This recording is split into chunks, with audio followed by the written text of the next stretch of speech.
The advice and opinions expressed by the host of Autism Live and her guests are meant solely as suggestion and should not be in any way construed as child-specific advice. Any choices you make in determining your child's treatment are completely at your own discretion.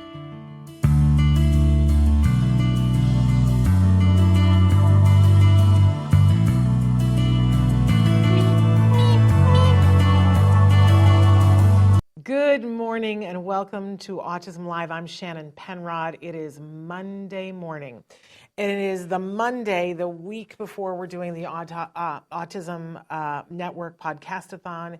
It is the last Monday morning in March, and we all know what comes in April. April is Autism A Month. It's Autism Awareness, Autism Acceptance, Autism Action Month. Well, we got a lot that we're going to talk about today because we're going to go over the top 10 tips for successful IEPs. This is a parent-to-parent talk about me as a parent saying, you know, what were the things that helped me to be prepared for a successful IEP meeting. This is not meant to take the place of, you know, having an education advocate or a lawyer or any of those things. It's just parent-to-parent, right? Venny, hello. So glad that you are here with us. But a couple of things that we got to talk about before we start. This is our first live show since the CDC changed the numbers to 1 in 36. We recorded a show on Wednesday that we aired on Friday. And in that show, we talked about the fact that we were literally waiting for any minute for the numbers to fall. We knew that it was coming. And I have to say that we were kind of mentally prepared for the number to go either way or stay the same this time, because there's been a very strict set of criteria that got us the numbers on a regular basis. And, you know, you always want to be comparing apples to apples, oranges to oranges, but they were changing it up a little bit this year, the CDC, because of a lot of complaints that previously to this number, they were only judging by the number of 8-year-olds that were, they took a survey in, I think it's 11 different states, and they would look at how many 8-year-olds had a diagnosis of ASD.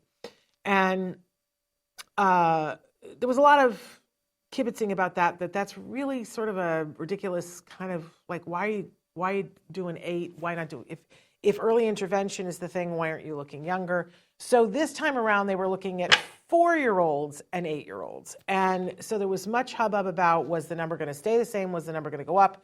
Were they going to, if the number went up or down or whatever, were people going to attribute it to this difference with the 4-year-olds?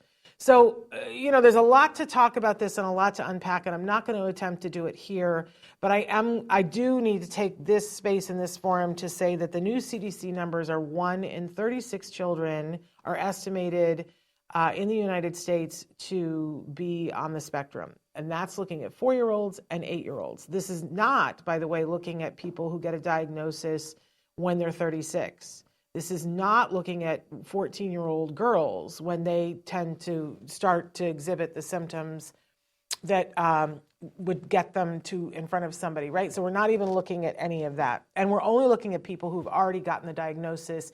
And I want to say to those of you who are watching, how many of you know somebody in your life that you really feel should be getting a diagnosis but isn't for whatever reason? Raise your hand if you can think of one person, right?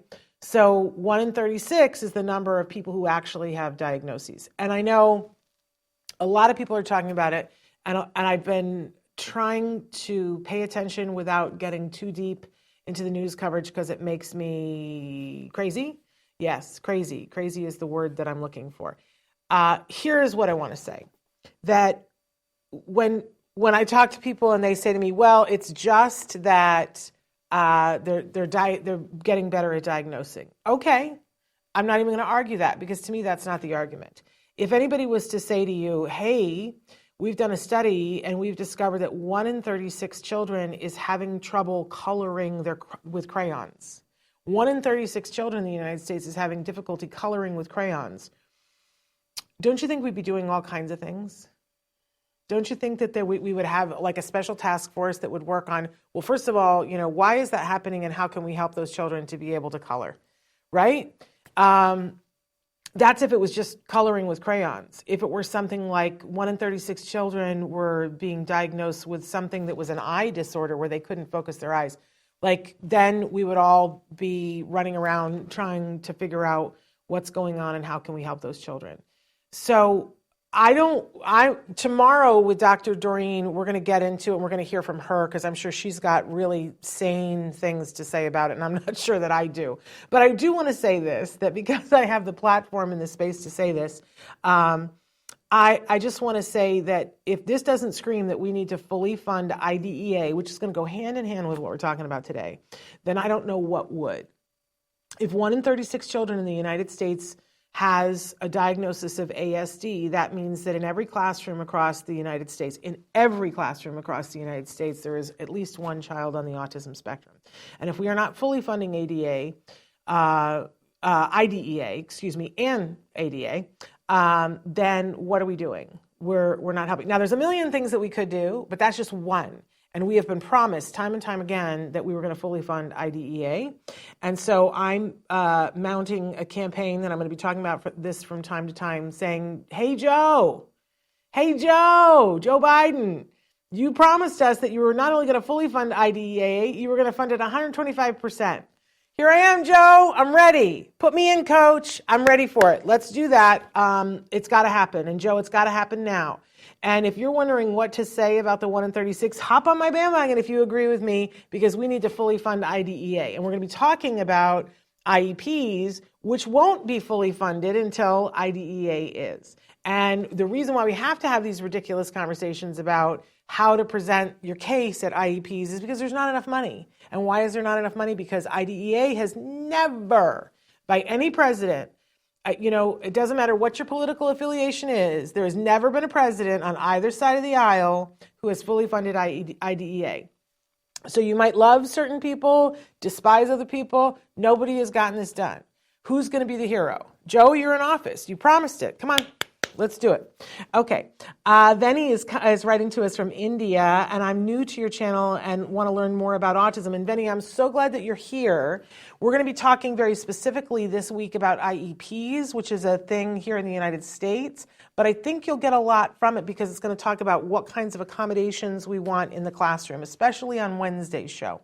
And then tomorrow, Venny, Dr. Doreen Grampiche is going to be here, and she'll answer any questions that you have. You want to send them in early. I also want to say that the other thing that we're gearing up for, my goodness, it's just, there's so much to be done still.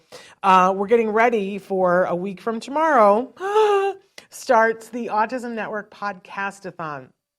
And for all of you, but Venny especially, what's going to happen is we're going to go live, and we're going to attempt to stay live for 44 hours. And every single hour has a different topic, has different guests, have different point of view. We are featuring experts, celebrities that are both parents and individuals who are on the autism spectrum themselves.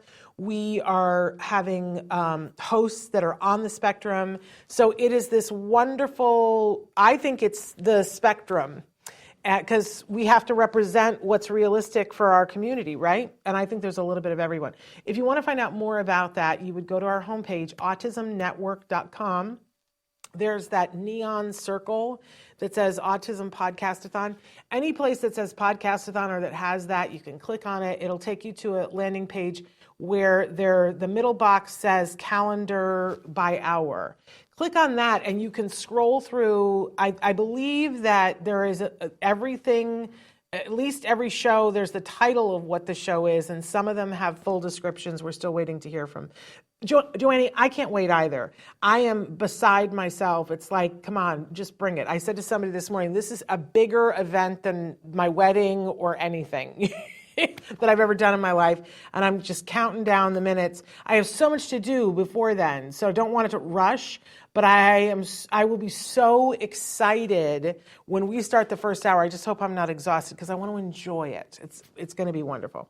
The main thing is I have to sleep in the hours when I'm not on, and I don't see how I'm going to be able to do that. So I'm going to be a hot mess, but it's all good. Joanne has written in and says, "Hi Shannon, IEPs, lady, I feel like this is the next game changer right after a good ABA." I agree with you. That's why we're talking about it all this week. We need to fight for this like our lives depend on it, and it does. Our kids' outcomes and independence depends so much on these IEPs. I agree with you so wholeheartedly, because if you just think about it, it's all about how we spend our hours, right?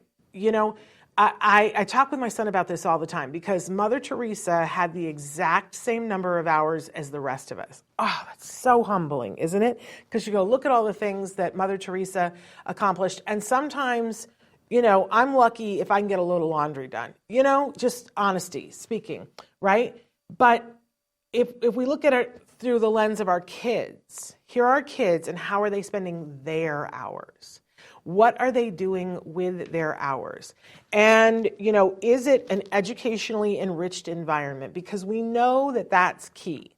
That if your child has an educationally enriched environment, individuals who are on the spectrum absolutely have the ability to learn. It's just sometimes they're going to go at it in a slightly different way, and sometimes they need more opportunities. Sometimes they need something presented more than once, more than 10 times, right? They need practice.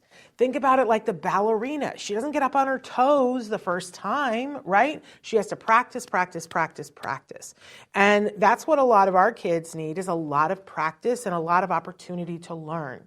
So ABA gives you tons of opportunity to practice and learn. And if it's good ABA, then you're in that educationally enriched environment, getting lots of practice and getting tons of reinforcement for it. So you're happy. That's if you're getting that good quality ABA, which we espouse here, not the crappy bad ABA that's traumatizing.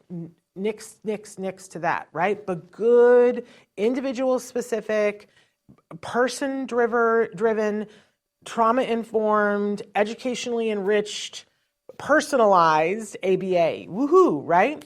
But then after that, at a certain point, the individual goes to school. And we see a difference if somebody is parked in the corner with nobody talking to them, working on worksheets, right? Or if somebody is in that specific, individualized, educationally enriched environment with goals and reinforcement for them. It only makes sense, right? So the perfect pairing is if, well, I would add a third thing onto that, if the child is healthy, right? Or the individual is healthy, right? But if somebody is healthy and they're getting tons of opportunity to learn at home during their hours that they're at home, or, you know, during the day, and then getting that at school, then what we see always is that individual learns. That's regardless of whether that's somebody on the spectrum or somebody not on the spectrum. Child showing interest on shadow of a tree, I think, are you saying? How can I reduce that?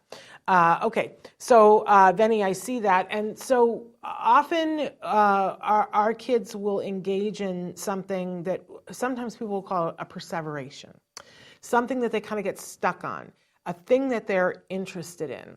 And a lot of times people will put this judgment on it and say, oh, that's not a good thing, right? I don't like that. I don't like that at all. I remember once going to a seminar that was taught by a guy who has written and directed and produced more television movies than anybody else under the planet. And he was telling us about when he was a kid that he, in the 50s, his parents got a television set and he would wait till they would go to bed, and then he would get up, sneak out, and he would watch television because television was his thing. And it's all he ever wanted to do. And his parents were like, I don't even know how we're going to get you through school. And his mother would just scream at him and go, when she would catch him up watching television. And yet he went on, that became his life. He still loves television, and he made an amazing living doing it. So I don't like to diss things that people call perseverations. There's something about the shadow of the tree that your child is attracted to, right? The thing that we want to make sure that happens is that, like the kid who was watching television all night and his mom was like, but you got to go to school. Yeah, you have to go to school a certain number of years because, you know, it's required, right? But more than that, we want you to learn other things that you can then apply to television, right? So my first thing would be, what is it about the shadow of the tree that is interesting to your child? Is it the movement of the shadow? Is it that he doesn't understand what a shadow is? Is it, like what part of it is the thing for him? And I would get down on the floor with him, try to see it from his point of view. I would try to draw it and see what he does when you try to draw it. I would figure out what is the thing about the tree, try to get him to draw it. Try to, show him his shadow. Put other things to show him shadows because maybe he's an artist. You know what I'm saying? But the other thing is that if we do this, what we're talking about today, this educationally enriched environment, then we'll do other things with him too, and we'll take that and apply it to other things and then broaden that out. Do you know what I mean? That Temple Grandin's mom saw that all she wanted to do was spin a plate at the end of her bed. That's all she wanted to do. Temple didn't want to do anything else. And imagine if her mom, if Eustacia Cutler, had just said, well, that's Temple. Let's let her spin the thing at the end of the bed forever. And let's not make her learn how to read and write, and let's not get her interested in other things, right? That would have been tragic because Temple has added so much to the world, right? As a professor and as a person on this planet and as a speaker and an author of so many books, she's added so much to the world. But imagine the other side, that if her mother had said, you don't get to spin that plate at all. I'm sorry, that's the thing you really want to do. You don't get to do that at all. Very black and white thinking on either side, right? That's not what her mother did. What her mother did was say, I know that you want to spin that plate. Okay, I'm going to set a schedule, and every afternoon you get 1 hour to do anything you want. And if what you want to do during that hour is spin the plate, Temple, you go for it. But the other hours of the day, she knew that she was really interested in the horses.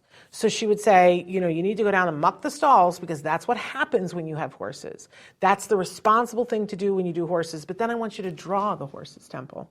I want you to get out your pencil and pen and I want you to draw the horses. And if you know Temple, then you know some of the drawings that she does now because she designs cattle slaughter plants and they're elegant. I mean, how can you say that a slaughterhouse design is elegant? Look at one of her designs and you'll see it's elegant.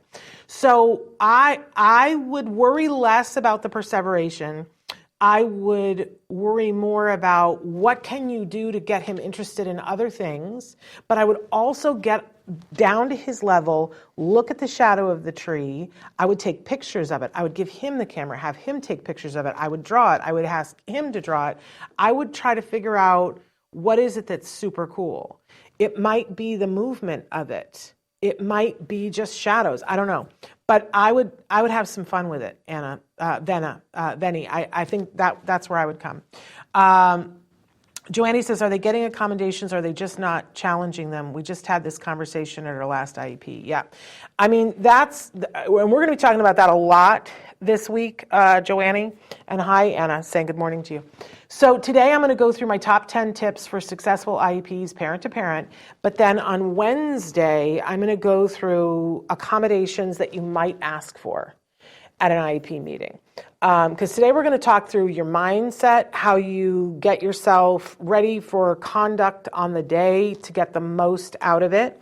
But Wednesday we're really going to break down what are my top 10 things that I would consider asking for depending on the child, and you can customize it, but things that I think a lot of times, it's not in that parent right handbook, the things. And I can't do it all in one talk because we'd be here for hours and it's not the podcast-a-thon yet. So we have to get ready for the podcast-a-thon, so I can't stay here for 7 hours. But okay, I don't know, did we show them already the different places that we're live right now and ways that they can connect with us, Traven? Because I sort of launched in. If Traven did show those to you, I hope that you will like, share, review, tell people about the podcast-a-thon. I don't have the time or the energy or the money to really promote it in the way that I wish that I could. I'm counting on you guys. Will you please tell other people about the podcast-a-thon? Ask them to come and show up and be there, because I think there's stuff for people to learn that's going to be really amazing. It all starts on April 4th. That's a week from tomorrow at 3. I always get that confused because it's 4/4, but it starts at 3 p.m. Pacific time. So that's 6 p.m. Eastern time. If I'd been smart, I would have started at 4, so it would have been 4/4/4, but no, I'm not smart. So Didn't think of that. I also didn't know that it was turning Passover the second day, so I apologize to all of our friends that participate in Passover. But the whole thing will podcast later on. It'll be live, and there's nothing like live interaction, but the whole thing will podcast. Okay, so back to our IEPs. And so did we already show them the places that they can like, share, and watch? If not, Traven will get around to that. But there are so many places to watch our show. Please like us, share us, promote us. Okay, top 10 tips for successful IEPs. I'm a little wound up today, can you tell? So again, this is a parent-to-parent talk, not meant to take the place of working with an attorney, an advocate, an educational advocate. Everybody needs something different. These are some things that I want to put into your backpack that I think make a difference of what the outcome of the IEP is in terms of your mindset and what you have prepared and what you've asked for before, okay? That this, I think, this is the stuff that I learned over the more than 10 years that we had IEPs. So I'm going to go through this really quickly. This is our new thing that we do. We're going to go through them really quickly, then I'm going to go back and go through them in length. So first one, and I put it first because I think it's probably the most important thing on this list. When you reply to the invitation, inform them you will be recording. This does not mean that you have to record, but you have to tell them in writing that you are going to record. I have a viewer who's been writing in the last couple of weeks because she went to tell them the day before, and they said to her, you had to give us 48 hours notice in writing, because some states that's what it is. So this, to me, eliminates the whole thing. If you just get in the habit of they send you an invitation to the IEP, when you reply and say, yes, I will be attending, you say, and I will be recording. It's written, there's a record of it, and you're there, and you can always go there and go, I decided not to, but we'll talk about why maybe that isn't the best thing and why recording probably is the way to go. Number one tip. Number two, ask to approve assessments and assessment times. This, you shouldn't have to ask for this, but the reality is you probably do. That they should be telling you what assessments they're going to do. Now, every 3 years, your child needs something called the triannual. And I said it like that because it's, in my mind, it's like a high colonic. It's a lot of assessments.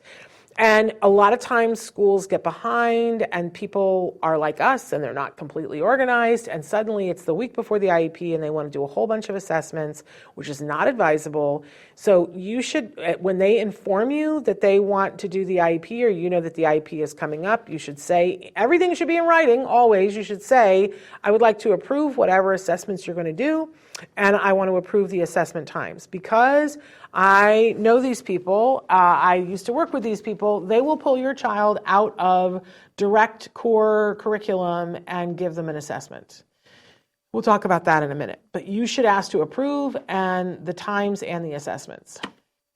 That way you're going to know what it is exactly that they're doing. Okay, it's going to skip 3, and I'm going to have to go back to 4.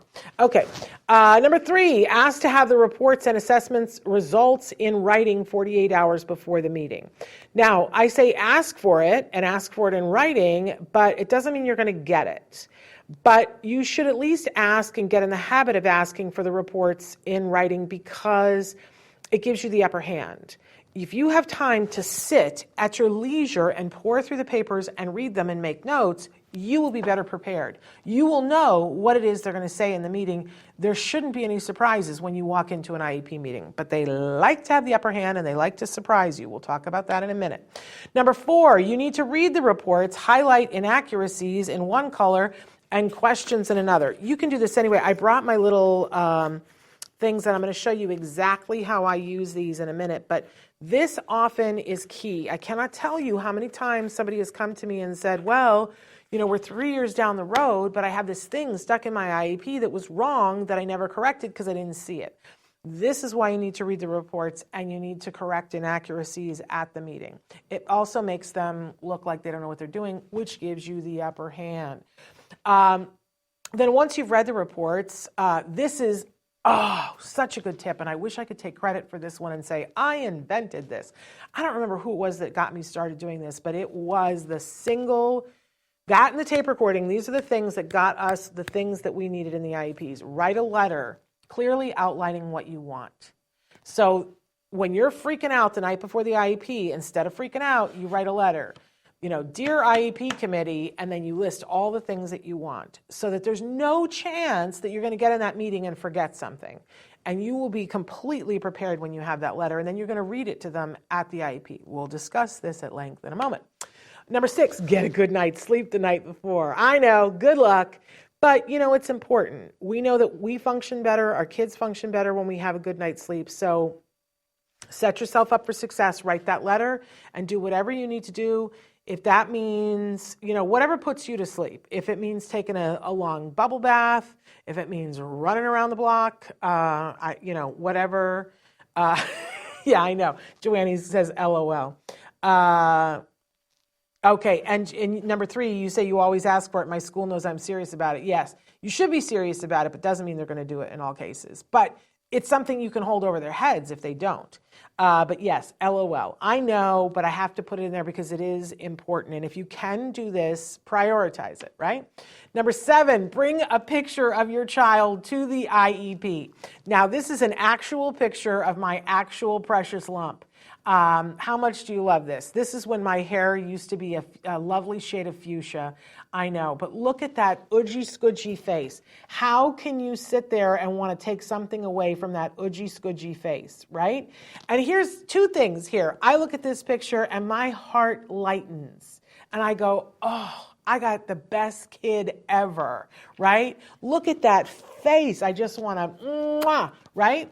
And I know from being at IEP meetings, it's important to remember who that kid is. And they're an individual. It's called an individualized education plan.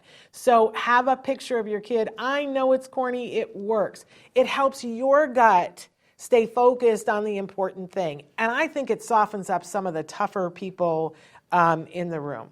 Number 8, bring snacks. I'm not kidding. I have been a teacher and I have sat on the other side of the IEP thing. And when people come in and are people, it makes a big difference. Especially now in today's environment where teachers have kind of been through it, right? With COVID, it was a hard time for them. A lot of them were having to, deal with their kids going to school 3 inches from them while they were trying to keep kids focused on the computer and having the same concerns and issues that the rest of us were having while they were doing it. Be a person. Bring a snack. Be cognizant of the fact that these are people who are trying to work in a very difficult circumstance, and humanize them, humanize yourself. Bring the picture. I remember going off to my first IEP and somebody had told me this, and this was back when Desperate Housewives was on, and I pretended I was Bree, who I had the same color hair, but everything else was different, but I brought a basket with a gingham napkin covering a bunch of muffins, and I was like Little Red Riding Hood going off to see Grandma. Bring snacks. It's humanizing. Don't be offended if they do not eat the snacks during the meeting. They've been told not to eat the snacks during the meeting. You can say, I know you've been told not to eat the snacks. I'm waiving my ability to have you snack free during the meeting, or you can just let them sit and suffer, but they will sit there and perseverate on the donuts, and then the minute the meeting is over, they will grab them like they are gold and run with them, and they will remember that you thought about their needs. It is an amazing thing. Number 9, compliment and thank people who help you, because it's very important that they know that not only are you a human being, but that you are a human being who will thank people when they've done something good. This is going to help you not only in this IEP meeting and down the road, and I'll explain why in just a second, but it's also a good thing to do, right? When you thank people, you've reinforced them, they're more likely to do it more, right? But it also is a way to stick it to the people who haven't thanked you. Whenever I would be at an IEP meeting and I would be like, I just want to take a moment to recognize, Joanne, who has been absolutely amazing. And I want to thank you for all the effort that you put in for my child this year. You are an exemplary person. And I've appreciated, our family has appreciated. And then they go to the next person and I go, You don't think they noticed that they didn't get the big thank you? Oh yeah, they notice. And guess what? So do all the administrators. They go, oh, okay, she didn't like that person. But I didn't say anything, right? And then big one, don't sign anything but attendance at the meeting. I don't care if they offer you everything you asked for and a swimming pool. Say, I thank you. I would like to be able to go over the papers before I sign them, because I'm going to promise you that there's something in the paperwork that they wrote up that isn't going to be right. It isn't going to be right. So you need to only sign attendance. It is your absolute right. They're going to push and shove to try to get you to sign something other than attendance, and you'll say, I reserve the right. And don't apologize. I reserve the right to look this over, and then I can get it back to you very quickly, right? Don't sign anything. Joanne says, what a great picture, love it. I have a picture on the front of my binder, and I want everyone to know he is what this is about, not just data. Amen and no kidding, right? Okay, because it's so easy for us to get mired in the personalities, and I'm not going to let them put one over on me. And then, which is often what I was like, you don't know who you're dealing with here. And then I have to remind myself, right, I'm Jem's mama. That's who you're dealing with here, and I'm doing this for him, not to be right. I'm doing this because he is a person who deserves, and legally we have a structure that says he deserves an individualized education program that helps him, right? So, we got to keep it on that personal, and it will try to be so impersonal and so by rote that we kind of get lulled into it too. So we got to keep moving it back to how much we love our kid. And I didn't put it in there, but it's really important that we know the verbiage, that you know how to play the game, right? There are certain words that you can say. And I will say that appropriate has to be your favorite word. I know it's hard because we want to use the word best. I want what's best for my child, right? But that's not what IDEA funds. It doesn't fund best. What IDEA funds is what's appropriate. It's a great word. Make friends with it. Cuddle up to it. Adopt it. Start using it in senses that you wouldn't normally use it in because it's a great word. I went through, before Jem's IEP, because somebody told me this, they're like, don't ever use the word best because they'll hang you out to dry on it because best is not what they owe your kid, which is maddening. And I know we could sit and cry and we could get upset about that, or we can move over into the space where we can get something done. What they do have to provide is what's appropriate for your child, not what's appropriate for Joey or Lucinda, for your child. And so I went and bought dictionaries. I looked dictionaries up online until I could find a definition of appropriate that I really super liked. Because, lots of dictionaries have lots of different, and I found one that said that appropriate equals effective. And I went, oh, this is perfect. Because then I would say to them, in my head, that's the only word I hear is effective, but I say appropriate. So I will say to them, well, we want to do what's appropriate here, right? And then when they offer something, I say, tell me why you think that would be appropriate for him. And then I counter with, well, here's what we think would be appropriate. And then they have to tell why it's not appropriate, right? So appropriate is your word. Because that is what the law says, that they owe your child what is appropriate for your child. And that's what the IEP is all about. Because the law says they have to offer FAPE, a free, appropriate public education. Okay, well, we're going to decide what the education is by what's appropriate. It's public unless they say that they can't, give something, and then they have to pay for it at a non-public place, right? And you're not going to pay anything because we all understand what free is. You're not going to pay anything. So appropriate is what the IEP is arguing. What is appropriate? Okay, so let's go back through this and see what we can find here. Because for me, this is the road to sanity, because I have had a panic attack at an IEP meeting. Been there, done that. I have almost had to be hospitalized after an IEP because it made me so sick. And I don't want that for you. There's no reason for that. I always like to quote the doctor that one of the last IEP meetings that I had to go to, because my son graduated out of his IEPs. We eventually let the IEP go. That's the promised land, and not everybody gets there, right? But we did. It took so much longer than I anticipated. Didn't matter. It was worth it, right? But I remember one of the last IEP meetings that I had to go to, I was like, oh my gosh. And I was leaving the office, and there was a dad that was visiting, and he said, why so stressed? And I said, oh, I'm on my way to an IEP meeting. And he said, oh, kabuki theater. I went, what you talking about, Willis? What on earth are you talking about? And he said, oh, are you familiar with kabuki theater? Well, I have a master's degree in theater, so I am familiar with kabuki theater. But for those of you who aren't, it's a type of acting where actors put on these big masks that are a full face mask, and then you act and you emote with your body, and you turn your head, and like a lot of times in a kabuki theater, there'll be one character who's really angry, and so the actor puts on the mask. The actor isn't angry, but the actor puts on the mask, and then they position their body in a way that they are acting out that I am angry, right? Because they don't have any facial expression. The mask is covering it. And he said, it's kabuki theater. You go to an IEP, you're going to go in and you're going to put on your mask and you're going to act outraged. And you're going to act like this is, unbelievable, because you understand that it's a role and it's a dance that you have to do, and they're going to put on their masks where they're going to be all severe, and it's just a game.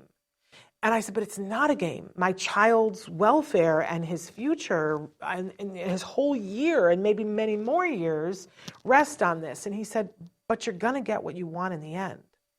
I said, I don't know that. And he said, think back. Every time that you've gone to an IEP meeting, in the end, did you get what you wanted? And I said, yeah. But it took months and arguing. He's like, kabuki theater. Go in, leave your stomach lining outside the door, put on your mask, go in, play the role, but know that you're going to get what you want in the end. Now, have I experienced parents who've had to leave a school because they didn't get what they wanted? Yes, but that is also open to you. If you're asking for something that's reasonable, and I hope that you are, something that the school could actually provide that makes sense for your child, that's appropriate, right? If you're asking for something that's appropriate, you are going to win. You are. And if for some reason you have somebody who's entrenched and is not going to give up, and you can sue them, there's a pathway to sue, and if you're at what you're asking for is appropriate, very likely you will win that. But it'll take forever, and a lot of people go, I'm not going to fight with these people. If they're really not going to give me what's appropriate for my child, I'm going to go to the school 2 districts over because I can, and I don't want to spend my life fighting. And that is a viable choice too. Because if it's going to take you a year to fight to win, it may not be worth it, right? Maybe better to just go to another school. But the law's on your side if you're asking for what's appropriate. So let's go back through and say, how do we get our guts ready to go in and kabuki theater this to get what's appropriate for our children?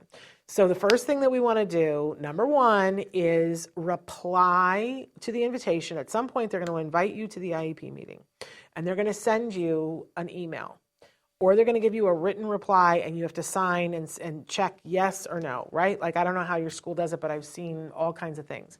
When you reply, let it be your default that when you reply and say, yes, I will be attending, and then right underneath it, and I will be recording. Take a picture of that so that you have a record. You always want to have a record that you have asked, whatever. From now on, there's a record of every conversation that you have with them, even if it's a vocal one.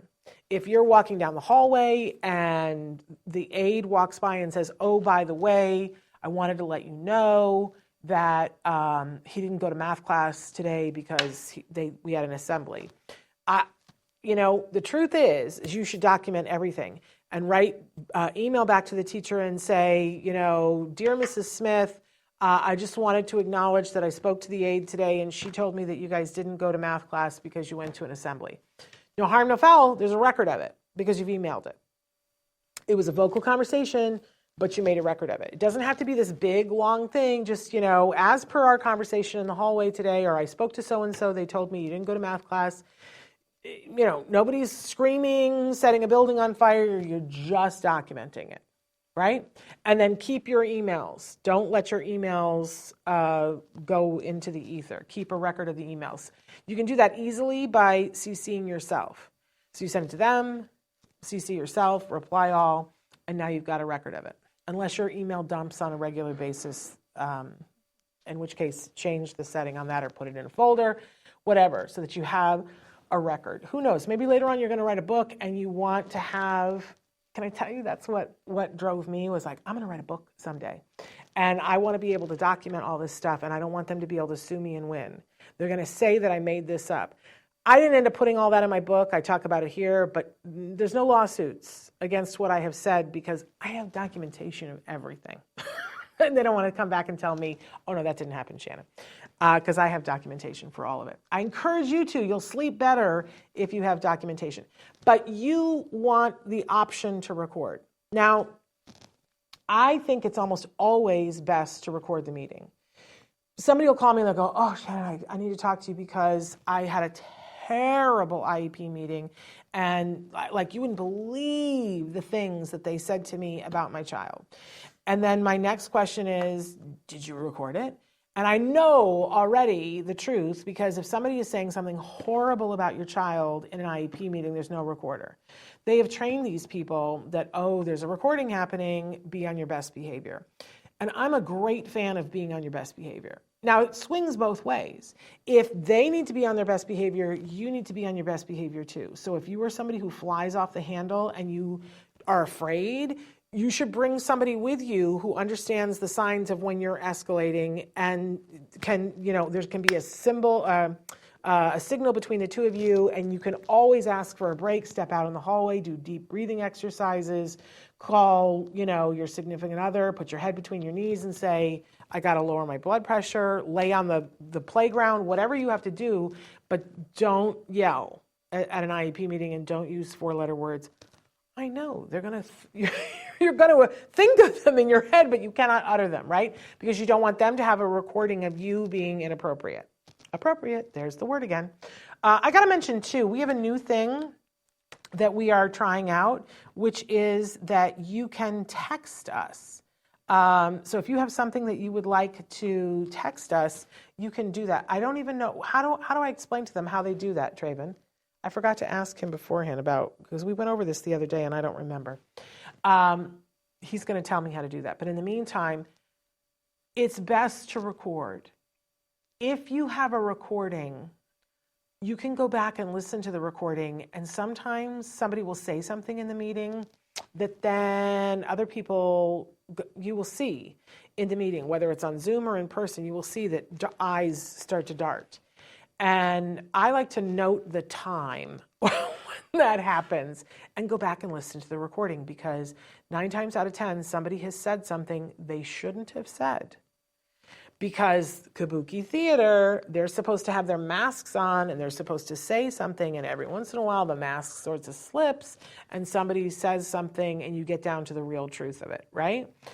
Often that slip up is the thing that is the reason why you end up getting what's appropriate and they stop arguing. This is terrible. This is terrible that that's the state of our education, but that's the state of our education. So having that recording, there have been 3-4 times that having the recording made the difference for me. And it was always a big deal, a very big deal. Joanne's asking, what's the best app for recording? Joanne, I'm admitting to being a Luddite that I went and purchased at Walmart, I think it was like $47, one of those little itty bitty digital recorders, and it was battery operated, and that's what I used, and it had the little thing that you could hook it up to the computer and download the whole thing. And that was easier for me because I found a lot of people like to use their phones, and if you're good with your phone, bless you. I am not. And my phone, I'm always taking pictures, and I never had enough storage, and it was always a problem, and then I couldn't figure out how do I get that on my computer. I couldn't do it. And sometimes I like to look something up on my phone. Somebody will say something, and I'm like, is that true? And I Google it, right? So I like to have my phone available for that. you know? So that's me, but I put it out there to everybody else. Does everybody else have a favorite app on their phone that they like to record on? I like to have, and then I'm all about the backup too, because if something happens to that recorder, then I have mine. Now, I shouldn't say this out loud, but when you record, the school also will record, almost always, because that's the whole thing. That's the reason why they get to have prior notice about it, so that they can have their tape recorder set up too. And there was one time that I caught a mistake. I don't even know if I should say this, but I'm going to. He's already out of school. What can they do to me now? But they made a mistake. I knew they made a mistake. I thought I was recording, and I pushed the time. Well, my battery had died, and I didn't have it, but I knew that they had it. And so I went back to them and I said, check the tape at, and I had the time code because I wrote it down, and they knew that I had them. They never knew that I didn't actually have the recording. So there you go. It's, the recording makes a big difference, y'all, and people make mistakes. There it is on the screen. You can text us, info@autismnetwork.com. That's another way to send in a question, you guys. If you are listening, you can text info@autismnetwork.com. Okay, so record. You will find that people will be more civil. The amount of ridiculous, stupid things that people say will be greatly reduced. And when they do say stupid and ridiculous things, you win. You win, it's over. And when you point it out to an administrator who maybe wasn't there and say to them, listen, at our 1 minute and 35 seconds when so-and-so said this, and then suddenly all your problems go away. I've had it happen. Couple of times. Pantoja, so glad that you're here. Okay, so record. Are there times when you don't want to record? Sure. There were a couple of times that I went into the meeting having said that I was going to record and said, you know what? I would like for this meeting to not be recorded because I wanted to say things that were not going to be recorded. And if you feel that way, it's your choice. But I'm all about having choices on the day of. And you can call it however you want, but legally you have to have given them prior written notice that you want to record. So my advice is we just always do it on the day that you respond to the invitation. Don't put it off. Why would you put it off? You want the right to record, and you have to respond to the invitation. So when you respond to the invitation, tell them that you're going to record. It will be worth it for you to have done that. And they will also see, I think people get afraid, they're like, oh, they're going to think I'm contentious. Yes, you want them to think that you're going to be contentious. Don't be afraid. They can't abuse your child because you're going to follow the letter of the law. What will often happen is, I've been on the other side of these tables, you guys. They go, oh, so-and-so is needy, so let's make sure that we give them the things that they want because we don't want to deal with them. That's a good place to be in. Okay, number 2, ask to approve assessments and assessment times. Because if your school is anything like the schools that my son attended, they have these core instruction hours where they set up, these are the times that are impervious to everything else. You can't even drop off a lunch, right? But because they want your kid in the classroom learning them, because it's core things that they need to learn to be able to progress. But that is exactly when they will pull your child out to do assessments, because this applies to everyone but them. And it's not fair, and your child will lose ground because they've introduced a new concept. Your kid is already struggling maybe to keep up, and then they pull them out for an assessment because their time? No. And when people say, well, we're not going to have time to do the assessment, I always say, well, then you should have planned sooner. But if I can't bring a lunch, you can't pull him out for assessments there. And I had somebody do an end run around me so that she could do it, and told my husband that I had approved it, and he said okay, and so they pulled him out. And she has to draw her eyebrows on every day because I singed them off of her with words. You know what I'm saying? You don't get to do that. But also you want to approve the assessments, because there are some tests that your child can only get once a year. And if they get it more than once a year, it's invalidated, both tests. because it gives them an opportunity to memorize the test. So if you're having tests done, say to them, I need to approve all the tests because we're having tests done and you can't do the same tests. It will cause them to be on their A game and be more prepared if you say that to them. Pantoja says, hi, do you happen to have a template with a law citation asking to record the IEP just in case they say no? I have never had anybody ask that before, Pantoja, because they can't. They can't. I don't even know where the template would be, but I know when this is hysterical.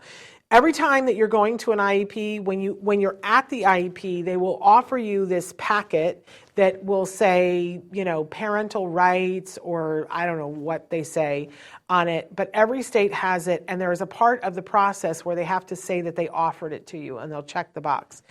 If you're not sure about anything about IEPs, on the invitation when you say, and I would like to record, and can I please have a copy of my parental rights now?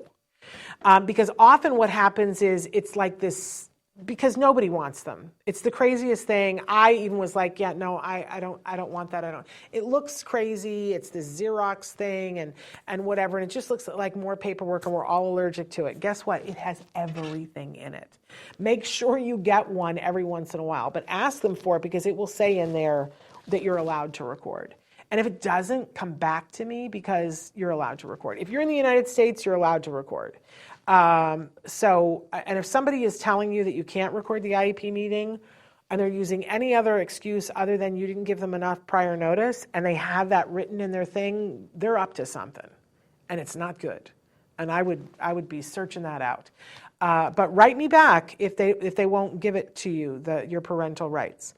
And that packet, by the way, I used to complain and I would go, why is there not good information about IEPs? And then I have this big binder that has all my notes from the IEPs past.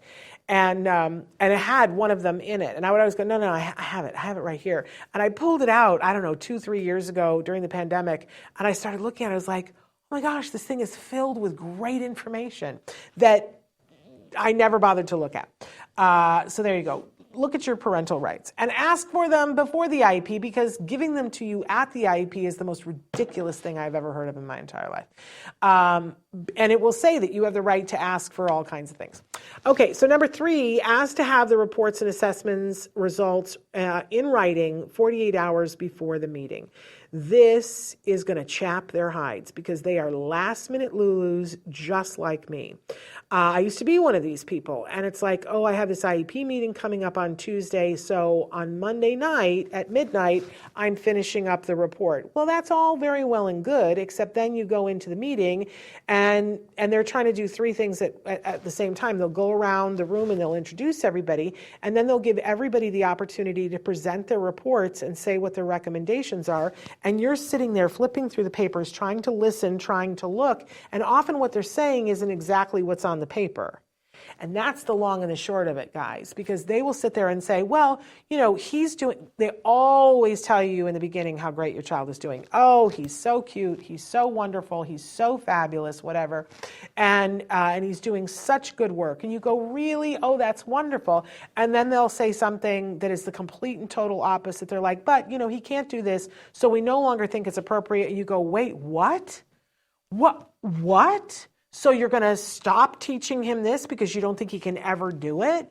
And now you've got your emotional thing going. You're trying to listen, read, and deal with your emotions. It's too much for anybody. Stop expecting yourself to be able to do it. If you have the report beforehand, and you've gone, in a second we're going to talk about how to go through the report, you already know what they're going to recommend, and you know what's written in that report.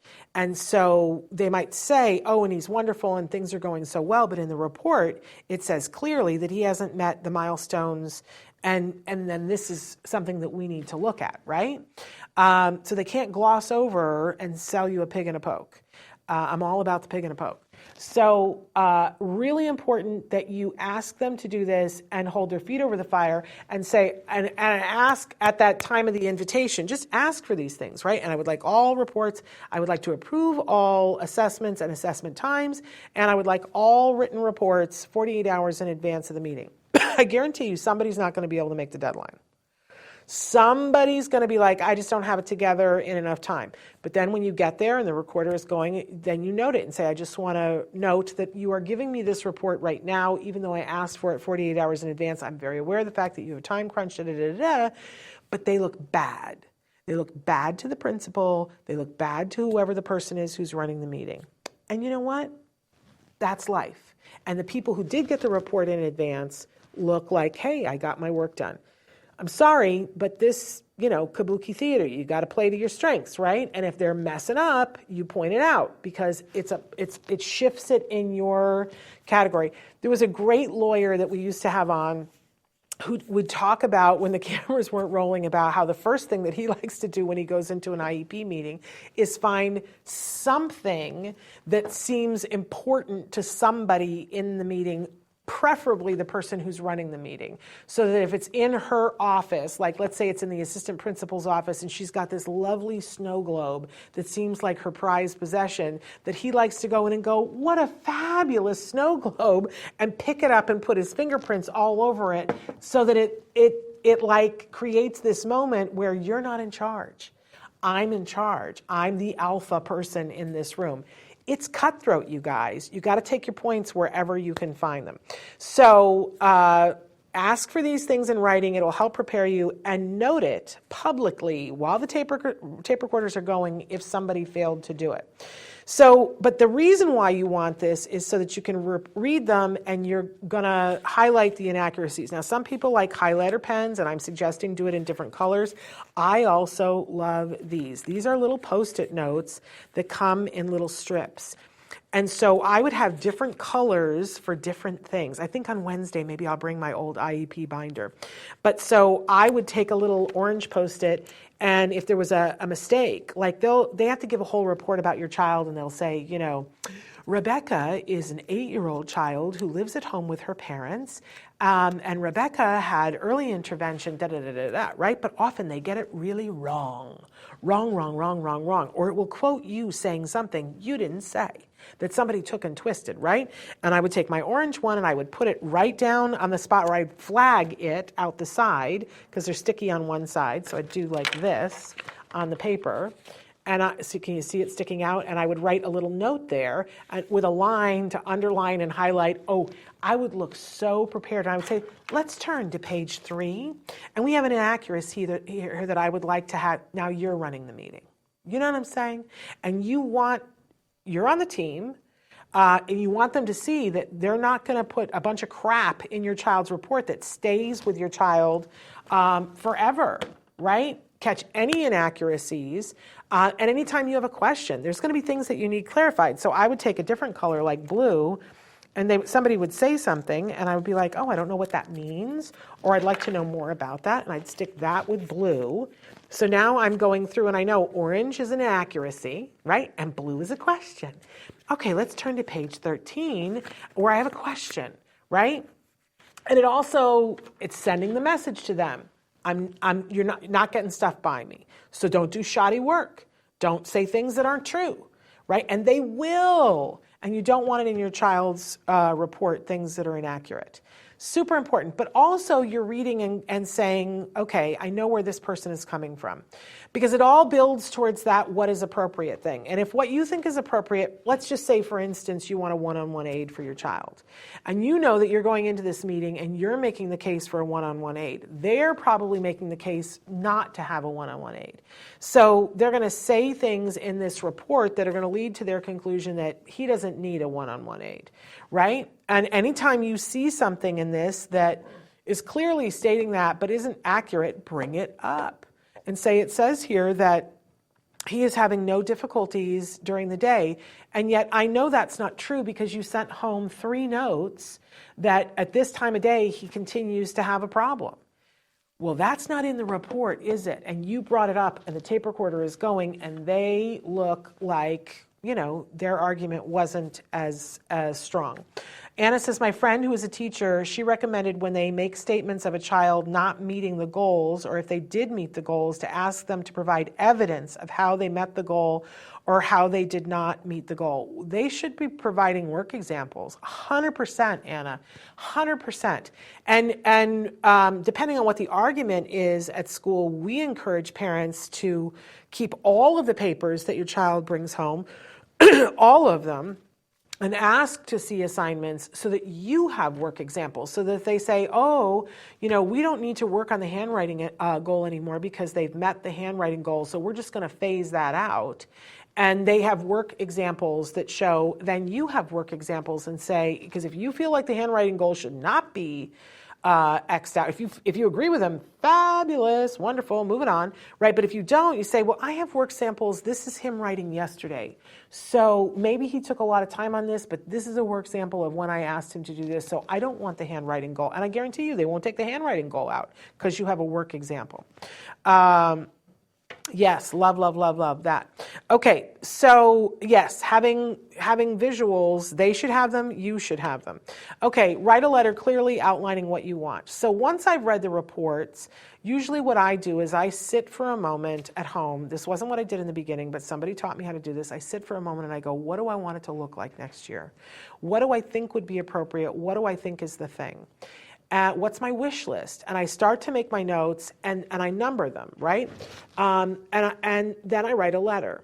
And I write the letter, and I should share one of my old letters. I don't know if I can do that. But basically it goes something like this. Dear IEP committee, whatever the year is, thank you so much for taking the time to do what you do and help my son and all the things that we have accomplished this year. We're really excited about next year, and we're so thrilled that our son is making the progress that he is. I want to take a special note to thank and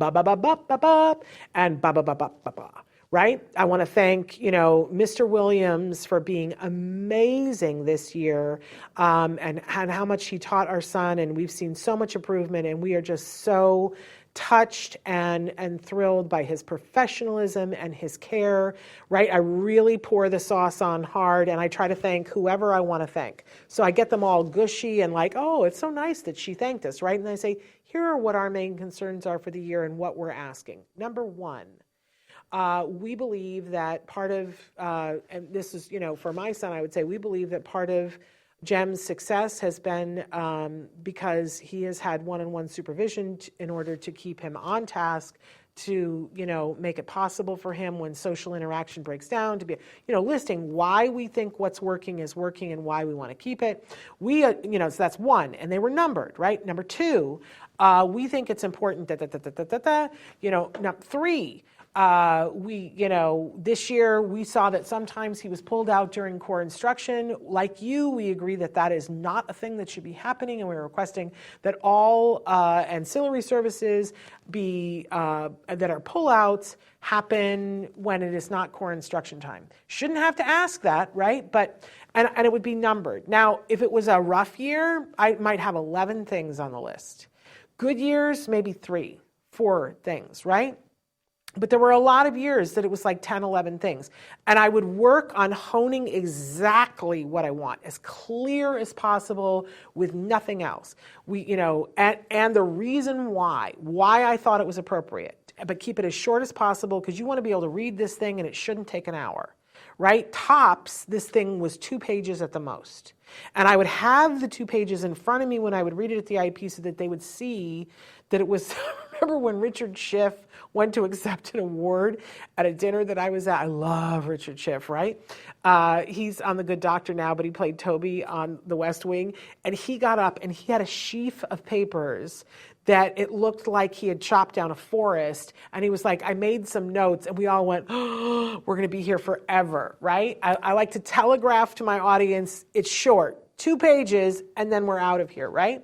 But my letter would say, here are the things that we're asking for. And the last paragraph would be, we really appreciate and respect your time.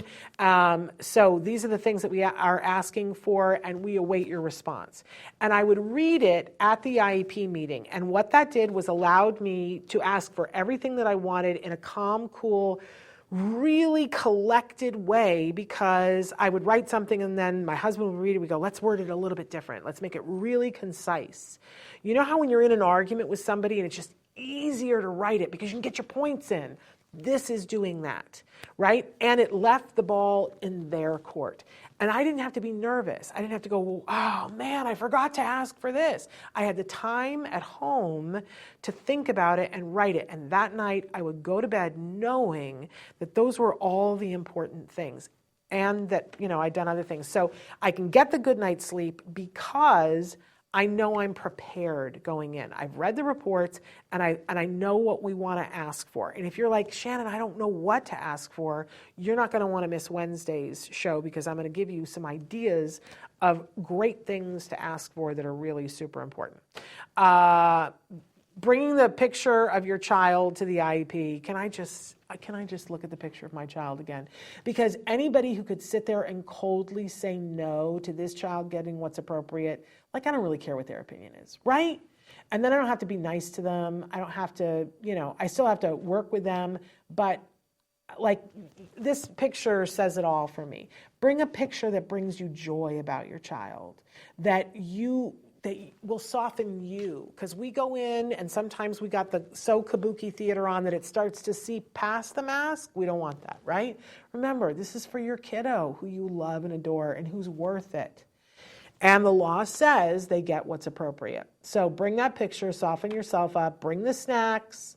I would always bring them, I'd sort of ask around at each school and each group and go, what's the thing? Are donuts the thing? Or is there a cookie place next door that everybody loves?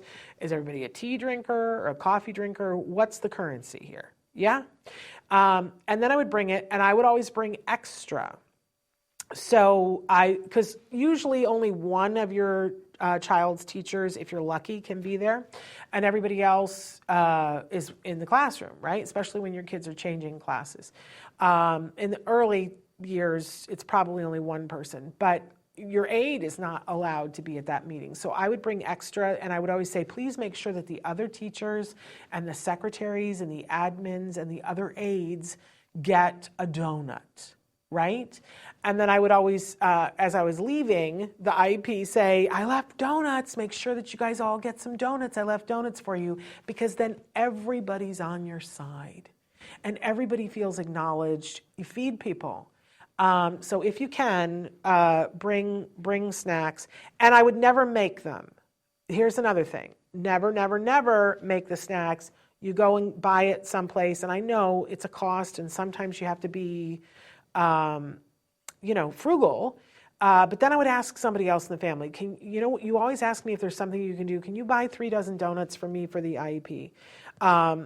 Because it does make a difference. It shouldn't, but it does, you guys. People will be more likely to listen to you if they know that you care enough about them to bring them a snack. It's ridiculous, but it works. And again, the complimenting and thanking people, it's the main thing, right? Because what I discovered is if I sit and in the letter, in the IEP, and I would always find at least 2 people, if not more, to thank in the IEP letter, and then I would thank them in person, in front of their bosses. I would say, I just want to, and sometimes it feels weird. It certainly felt weird for me in the beginning, but to compliment somebody and say, I just want to acknowledge the work that you have done for my child. I see you, and I see how you are, and I want you to know that it's appreciated. First of all, man, you want to talk about make a difference? Because what happens is that person goes back into the classroom and they stand taller, they breathe better, and they go, what I do matters. Do you know how infrequent it is that somebody gets complimented for their teaching, and how extra infrequently it is for people who are working with special needs? Because sometimes we're too busy to remember to thank people. We've got so many things going on, and we're fighting constantly, right? It reminds us that there are good people. It reminds them that when they do good things with kids, And that will work to your kid's benefit in the classroom, but it also leaves them for the next kid feeling like what I do matters. Okay? But then they start talking about it. And they start talking about you behind your back and going, she's tough. She's a tough mom. But you know what? She thanked me, and that meant the world to me. They talk about you in the teacher's lounge, and you want that. Because your child is going to have to go to another classroom next year. And what I discovered, and I've said this before on the show, whenever we would go to there's the back to school night in the beginning of the year usually, and then there's one at the end of the year. And we always went to those, always go, right? But especially the one at the end of the year, we would go and tour and see the whole presentation and see what was happening. But they always leave extra time because a lot of people have more than one kid, right? So you have to get from this classroom to this classroom. So what we would do is go scope out the classrooms for the next year or the next 2 years and meet the teachers. And I would always introduce myself and I would say, hi, I'm Shannon Penrod. I am Jem's mom. And everybody knew. Everybody knew. And so we were at some big schools too. Everybody knew. They were like, oh, yes, I know you, because I would be there volunteering, right? And I directed the school play. And so everybody knew who I was. And I would see from their reaction, because if I would shake hands with the teacher and I'd go, I'm Jem's mom, and they would go, oh, it's very nice to have you here, then I would know this is not the teacher for my kid. Because this teacher is not reinforced by the things that I'm dishing that reinforce. But I would get in other people's classrooms and I would go, oh, I'm Jeff. And they would go, oh, he is so wonderful. And I love the play that you direct. And I go, this person knows that I praise people who are good. And they would, and then sometimes people would say, oh, I don't know, I would love to have him in my classroom next year. I'm hoping that I get him. And then okay, this is somebody who gets it, right? And the people there was one year, one teacher that they were saying, oh, you want to be in Mrs. So-and-so's classroom. We went and met her, and she was as cool as a cucumber. And she was like, I don't understand why you're here because he, if he's in my class, he wouldn't be here till next year. And I went, oh, no, not her. No. Right? So compliment and thank, and I always do year-end letters at the end of the year. You can get them the soap dispenser or whatever it is you give teachers for year-end gifts. And I stopped doing that. Instead, I started writing letters of recommendation for people saying, my name is da-da-da-da. My child was in so-and-so's classroom and they were fabulous and here's why, and I highly recommend them. And I would give them that letter of recommendation dated to them as a gift with a note saying, I also gave a copy of this to your principal and asked for it to be included in your permanent record. And I watched those people get promoted. I watched those people, they would come back to me and say, that's the most meaningful gift anybody has ever given me as a teacher. There was one teacher who was the teacher who changed my kid's life in 9th grade English, and I wrote him the letter to end all letters. We all cried. The principal cried. I cried. The teacher cried. And on graduation day, when my son graduated and the teacher was moving on, it was his last year there, and he came up to us at graduation. He said, I'm never, ever going to forget that letter. That letter was life-changing. If somebody's done something great for your kid, you write the life-changing letter. Not only is it good and it encourages more teachers to do things because they know they're going to get reinforced for it, but it teaches those slouches who don't do the good work. See, this is what you're missing out on because you're phoning it in. Ask me how I really feel. And then, most important, at the end of the meeting, is that they will shove papers at you and say, so are you ready to sign? I always like to tell them at the start of the meeting, even before I read the letter, and of course we're not going to be signing anything but attendance today, so that everybody knows, so I don't have to go through the pressure thing. But I've been through the pressure thing a couple of times. It's ugly. And the reason why it's ugly is because however many kids, if it's 1 in 36 kids, how many of these IEPs do you think that they have to go through? And that's just autism. What about the kids who have other things that aren't autism? They have hundreds of IEPs that they have to get done, and they have to get them done on a timer, and it's like law that they have to get them done. They can't just phone it in, right? And they're time-consuming, and they like to check the box. Don't we all like to check the box? We did it, check the box. We move this over here, right? So they're going to see which parents they can get to just check the box, to mark it done. And they're hoping that you're it, and they'll go, we can always revise something later on. Don't sign. Emotions are high. The document is probably somebody's still typing and going to print it out. It's filled with inaccuracies. They are not court reporters. They took meeting, they were writing as the meeting went on, right? And they got some stuff wrong. There are typos in it and there are inaccuracies. And if you sign it, they become law. Don't sign. Don't let them pressure you. You will have to sign attendance, and you can say to them, I will be signing for attendance only today. I need time to review it. And I always like to say, to review it with my attorney. You don't have to review it with an attorney if you don't feel the need to, but I always say that I'm reviewing it with an attorney because I reserve that right to do that.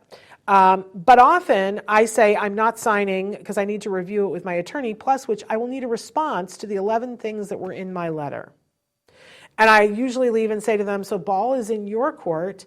And I, before I read the letter, I say, obviously some of these things we already agree on that we talked about, but there are some that we still don't agree on. So I will await your response on my letter. And they have to write me back in writing saying, we aren't going to give you number 4 because now we have a place to negotiate, right? But I don't sign anything day of. And I don't ever do that. I don't ever do that. Maybe at the third IEP meeting, when we've hashed out everything and we've gotten to the last thing and I'm able to see just that paragraph and review it, then I'll sign in front of them. Maybe. Usually not. I drove people crazy. And, my kids in college, it was worth it. It was worth every second of it. So anyway, these are my tips for getting through the meeting successfully.